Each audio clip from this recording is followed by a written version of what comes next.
thì bấy cứ squat nó chỉ chặtពីថ្ងៃនេះទៅគឺត្រូវស្គាល់កុំឲ្យខ្លាយជីក្បាលនេះល្អជី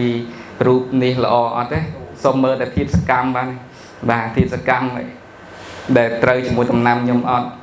យកប្រើ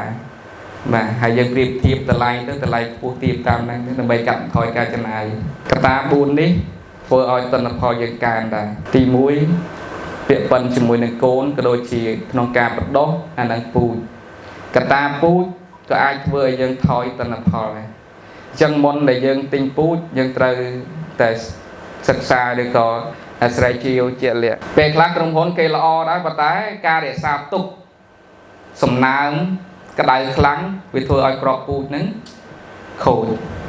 បាត់បង់នៅគុណភាពបាទអញ្ចឹងគឺទី1ក្របពូជហើយនឹងការបដោះបាទការបដោះយើងសិតតែចេះហើយទី2ការដាំដុះបាទដើម្បីដាំដុះឲ្យដុះលូតលាស់ល្អដីក៏យើងត្រូវតែធ្វើឲ្យស្មើដែរនៅពេលដែលដីអត់ស្មើដំណោះឬក៏ដាំដុះនឹងអត់ល្អដែរបាទអញ្ចឹងការដាំដុះបាទថែទាំទី3គ្រប់គ្រងជំងឺកើតមកពីណាជំងឺកើតពីកាកសំណល់បាទកាកសំណល់ដែលយើងប្រមូលផលហើយឬក៏នៅពេលយើងវាយដីអត់ស្អាតវាបង្កទៅជាពពុះផ្សិត Phytop បាទ Phytop សារឬក៏នាំពពុះជំងឺមកពីក្រៅចូលទី4សំខាន់គឺសត្វល្អិតវាបាច់ភ័យធ្វើទៀតសំណាញ់ឯងមានសត្វល្អិតមកពីណាទៀតសត្វល្អិត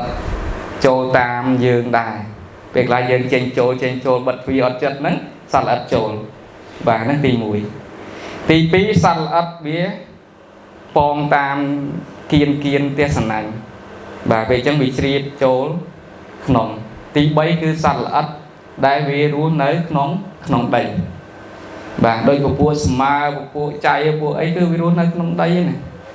បាទដូចដូងអីពេលខ្លះយើងបាញ់ស្មើទៅគឺវាលោតចូលក្នុងដីឬមិនចឹងទេស្បៃរបស់វា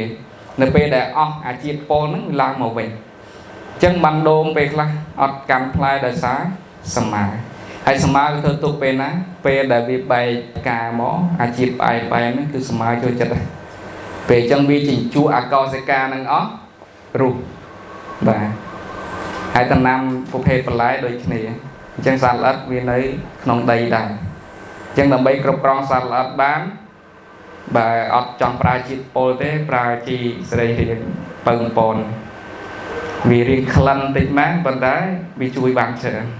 ធ្វើឲ្យរឹងមាំហើយបណ្ដេញសត្វល្អិត